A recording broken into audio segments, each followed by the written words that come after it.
अस्सलाम वालेकुम 10th class. बेटा हम मुताले कुरान हकीम में से तारीख़ बनी इसराइल पढ़ रहे हैं। इसके 3 पार्ट हमने कर लिए थे। आज हम इसका चौथा हिस्सा करेंगे। ये लेसन नंबर 15 है और ये शुरू हो रहा है पेज नंबर 184 से।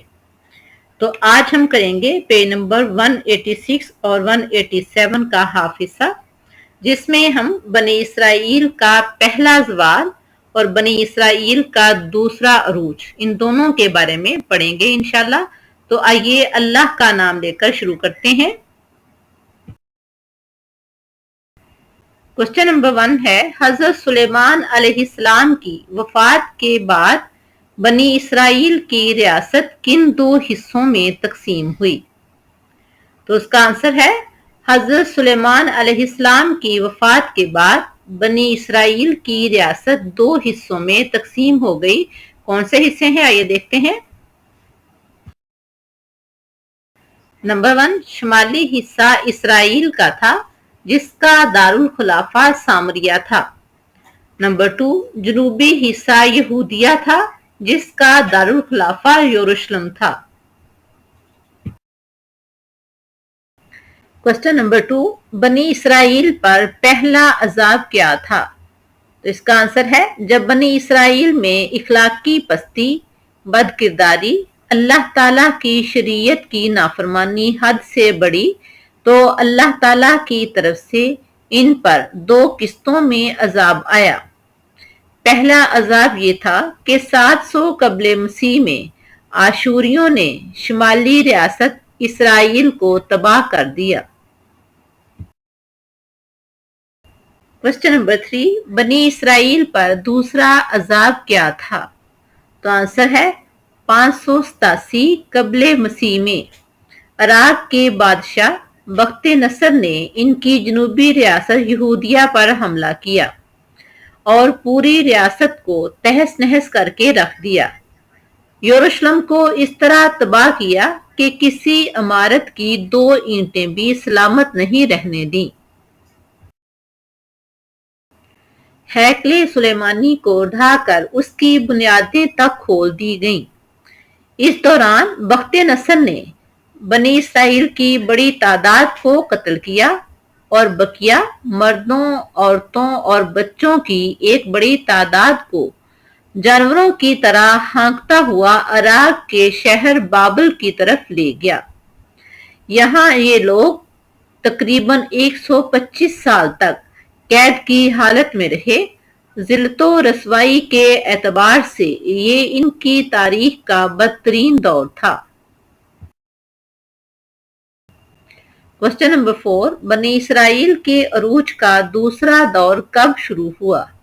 तो आंसर है, 539 कबले मसीह में ईरान के बादशाह साइरस ने बाबल यानी इराक फतह किया और उसके दूसरे ही साल उसने बनी इसराइल को अपने वतन वापस जाने की इजाजत दे दी। उन्होंने कहा कि वो वहां जाकर आबाद हो सकते हैं। चुनाचे यहूदियों के काफिले फलस्तीन जाना शुरू हो गए। क्वेश्चन नंबर 5, हजरत उज़ैर अलैहिस्सलाम कौन थे? तो इसका आंसर है, बनी इसराइल की तबाह हाल बस्तियों में से हजरत उज़ैर अलैहिस्सलाम का गुजर हुआ। आप अलैहिस्सलाम ने फरमाया कि ये बस्तियां कैसे आबाद होंगी। अल्लाह ताला ने हजरत उज़ैर अलैहिस्सलाम पर 100 साल के लिए नींद तारी फरमा दी। सूरह बकरा में अल्लाह ताला का फरमान है, औ कल्लज़ी बर्रा अला करयतिन, जैसा कि वो गुजरे एक बस्ती के ऊपर से, वही खावियतुन अला उरूशिहा, और वो अपने छतों के बल गिरी पड़ी थी।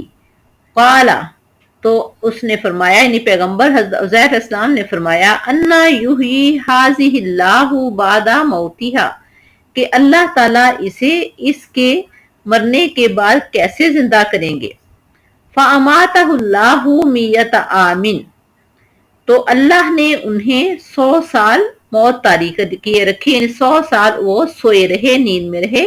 सुम्मा बाअसाहु, फिर अल्लाह ताला ने उन्हें उस नींद से बेदार किया। काला, फरमाया, कम लबिस्ता, आप कितनी देर ठहरे हैं?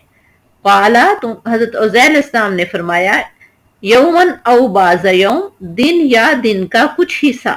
قالا تو اللہ تعالیٰ نے فرمایا بل لبثت میۃ عام، بلکہ آپ تو 100 سال تک ٹھہرے ہیں. اللہ تعالیٰ نے 100 سال تک حضرت عزیر علیہ السلام کو نیند کی حالت میں رکھا.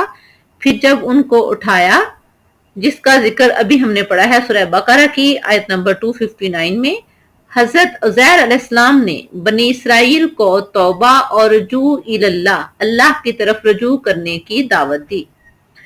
آپ علیہ السلام نے ان کے نظریات، عقائد اور اعمال و اخلاق کی اصلاح کا سلسلہ بھرپور انداز میں شروع کیا. چنانچہ حضرت عزیر علیہ السلام کی کوششوں سے، اصلاح حوال کے حوالہ سے ان میں ایک نیا جذبہ بیدار ہوا. حضرت عزیر علیہ السلام نے تورات کو بھی یادداشتوں کی مدد سے نئے سرے سے مرتب کیا، جو بخت نصر کے حملے کے دوران گم ہو گئی تھی. ہیکل سلیمانی کو دوبارہ تعمیر کیا گیا. یہ تھا ہمارا آج کا لیکچر. نیکسٹ لیکچر میں ہم انشاءاللہ بنی اسرائیل کا دوسرا زوال، اس کے بارے میں پڑھیں گے انشاءاللہ. اللہ حافظ.